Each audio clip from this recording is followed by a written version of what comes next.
When I first moved to Italy, I thought I was coming for the lifestyle, the beauty, the slower pace, but what I didn't expect was how deeply this way of living would heal my body. My hormones began to balance, my skin started to glow again without a 10-step routine. And most importantly, my nervous system softened in a way I never experienced back in LA. Not through expensive treatments, not through rigid protocols, but through simple, sacred habits I picked up just by living here. Italy helped me feel safe in my body again.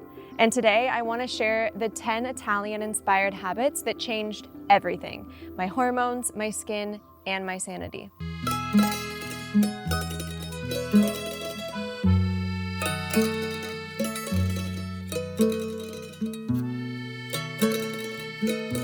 Number 1, eat seasonally. Here in Italy, food follows the rhythm of nature, and tuning into those rhythms completely shifted my gut, my energy, and my skin. You can try it by visiting farmers markets each week, letting go of meal plans and eating what's fresh, letting your meals shift with the seasons. So of course, eating warming foods in the winter and cooling foods in the summer. When I moved to Italy and started shopping at the markets and eating what was in season, everything changed for me. My gut felt calmer and my skin started to clear, and I just felt more in the rhythm with nature and with myself. Our bodies are not designed to eat the same thing all year long. It's so important to make sure that we are eating and chopping seasonal produce. And in the States, I know that like all the vegetables and fruits are available all year long, but that doesn't mean that it's always good for our systems to not eat with the season and make sure that we're prioritizing the fall, the winter, and the spring, summer foods when they're available and when they're supposed to be eating based off of weather and season. Number 2. Use olive oil as medicine. In Italy, olive oil isn't just for food, it's a way of life. I start every morning with a simple ritual, which is an olive oil lemon shot. I'm sure many of you have seen if you see me on Instagram, because it supports my liver, it coats my gut, and honestly feels like liquid gold for my skin and my hormones. And you can try it by swapping out all other inflammatory oils. I can't stress enough how seed oils impact our health so much, and they're hidden in everything. Drizzling generous amounts on veggies and grains and proteins because you get those extra polyphenol counts, and using it topically for skin and nourishment. I even put it in my hair as well to get that really nice glow. Thinking of olive oil as medicine, not just a pantry item. And adding a tablespoon with lemon juice first thing in the morning, like I said I love to do, is a great way to incorporate into your diet but get a lot of the benefits that olive oil has to share. I used to think that olive oil was just for cooking back in the day, but now it's one of my favorite wellness tools. That morning olive oil lemon shot is a non-negotiable for me. It helps me feel grounded, supported, clear, inside and out. I noticed way better digestion, a calmer stomach, and skin that actually started to glow again. It became a part of how I care for myself every single day. And good fats don't make you fat, they make you glow. So we have to throw this old belief out the window that has been around for way too long in the health and wellness space. It's an old belief based off of fats that are bad for you, not fats that are good for you. Number 3 is cook fresh daily. In Italy, cooking isn't a chore, it's a sacred rhythm. People don't meal prep for 5 days ahead or live on leftovers. They cook fresh, they make one beautiful thing at a time, and it changed how I connected with food. So try this. Cook once a week using fresh ingredients, and let go of the idea that everything needs to be prepped in advance. Yes, there are things that are great prepped, and yes, it is about making sure you also nourish your body and not order in, but try to cook as fresh as possible versus always having prep throughout the week. Make cooking a daily ritual and not a to-do list item. Really find the beauty and the meditative practice of cooking for yourself. And seafood is something alive, not stored and forgotten in the fridge or in a can or in a jar. Like when you buy fresh picked produce from the farmer's market, you really get the aliveness and nutrient density that we're supposed to have in food. One of the biggest shifts for me was realizing how much love Italians poured into cooking each day. They don't just grab takeout or heat up frozen meals, they cook simple, fresh food daily. And when I started doing that too, it felt like nourishment on a whole new level. It was grounding, sensual, and healing. And my digestion improved, my mood shifted, and it felt like I was showing up for myself.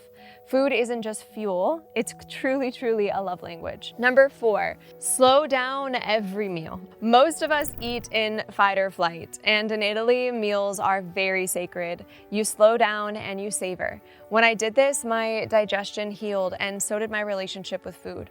So try this. Never eat standing up, which by the way, I still catch myself doing, but try to bring awareness to it and sit back down. Take a few deep breaths before starting to eat your food, just to center yourself and ground before you scarf down a meal. And eat with presence and no distractions. Even I catch myself on my phone or working on my computer when I'm eating lunch, for instance. But if you're doing it one meal, try to change it for the next one and really sit in presence and not distractions while you're eating. Like really savor that food. And put your fork down in between bites. I feel like I have the worst habit ever of just like eating as fast as possible. And when I started to actually count how many times I was chewing my food and also putting my fork and knife down in between my meals, I realized that you eat so much slower and you actually can tap into the hunger cues that are important to know versus being like overly full when it's too late. And treat your meals as a ritual and not just fueling, which is exactly what I've said before. Like really treat it as something that is sacred instead of it just being a very rushed or I'm just trying to like scarf down whatever I can. I remember one of my first like long Italian lunches where the meal stretched for hours. I wasn't checking my phone, I wasn't multitasking, I was just present. And afterward, I felt nourished in a way that I never had before. How you eat matters just as much as what you eat. And I can't stress enough that stress is actually one of the biggest leading cause of unhealthy gut health. And so when we're able to control our stress and actually be in a place of not fight or flight and stillness and gratitude and put love into our food, this is how we can really digest better instead of our body being in fight or flight, which means the last thing it wants to do is digest. So that means that we are not digesting any of the nutrients that the food is supposed to be giving us because our stomach actually can't digest it. Number 5 is walking everywhere.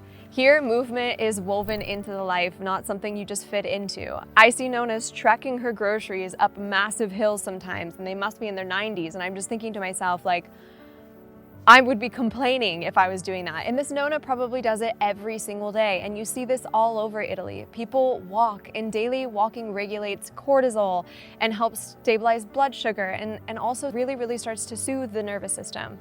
I know for me, when I feel really stressed or I feel like I'm being too stagnant, when I go on walks, it's one of the best things that I can do to regulate my nervous system and reset my entire mindset. So try these things to incorporate this in your life. Walk to do your errands as much as possible. I know we live in a lot of cities and sometimes walking in errands is not an option, but even just walking around the neighborhood if possible.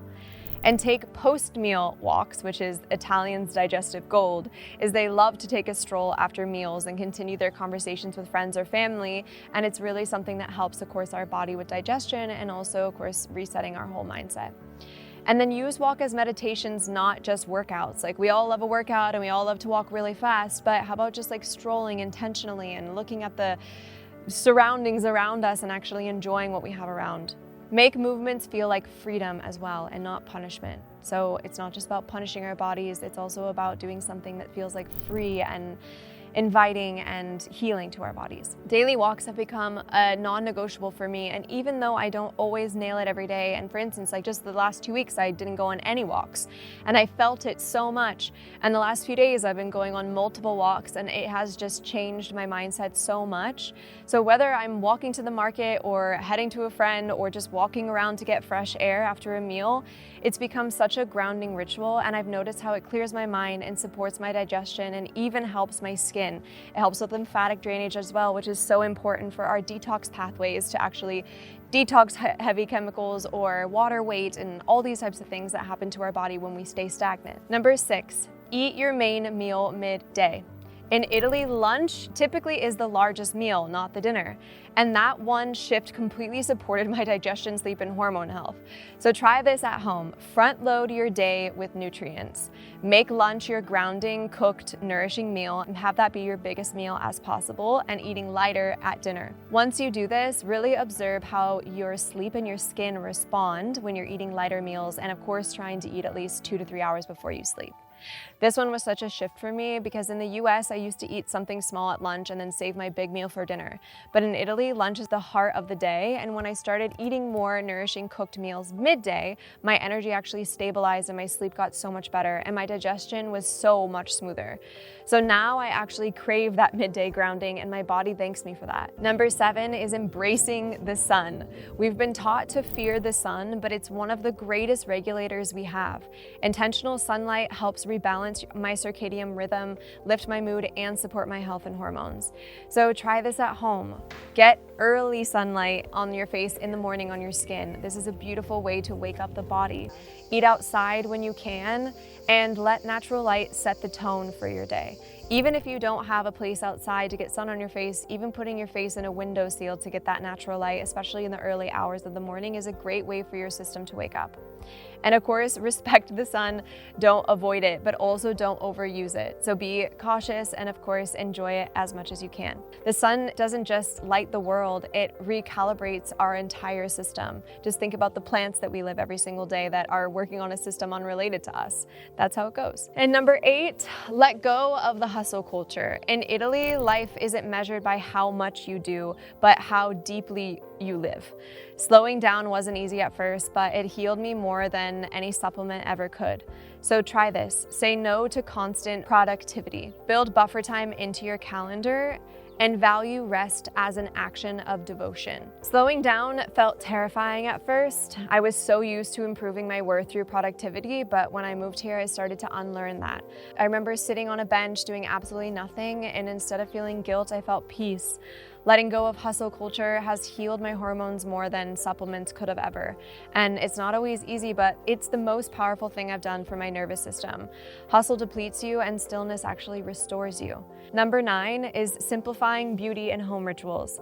Italy taught me that less isn't just more, it's actually medicine. Simplifying my beauty routine and home environment reduced my toxic load and gave my skin space to breathe. So try this.